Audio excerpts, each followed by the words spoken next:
Okay, last video for the help for 6.6. This is one of the questions on the homework. And remember, we've got to figure out our DAB. They're telling you the DAB stuff right there, and they're even telling you its cosine because the maximum is on the y-axis and it's positive amplitude because the graph goes down from there. Okay, so D, our vertical translation is the midline. It looks like this number right here is our midline. It tells you it's halfway between 13 and 5, which is going to be 9.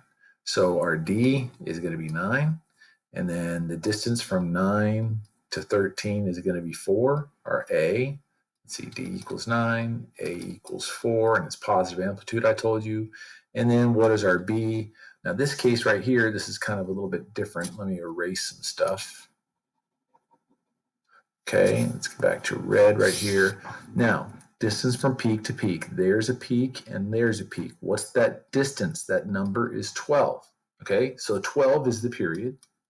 Okay, we always set that equal to 2 pi over b, and then solve for b.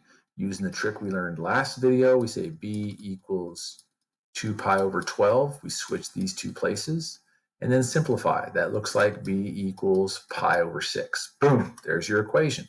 So it's y equals a 4 cosine b pi over 6x, and then d plus 9. Done for that problem.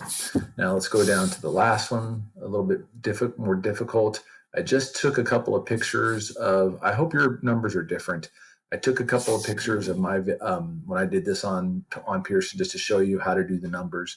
They tell you the equation. It looks just like the ones we've been working with, but now you've got to figure out the volts, radians per second, and in seconds, which one equals which. And what happened here is I just replaced the numbers just like it told me to, but then you've got to divide the 188. We want to figure out what our B, the number of cycles in 2 pi is. So if I divide this 188 out, see there's a 1t right there, I need to make it to where if I multiply the 188 times this, it would get back to pi over 2. So basically all you're doing is you multiply this by 188. So that's how they got that number right there.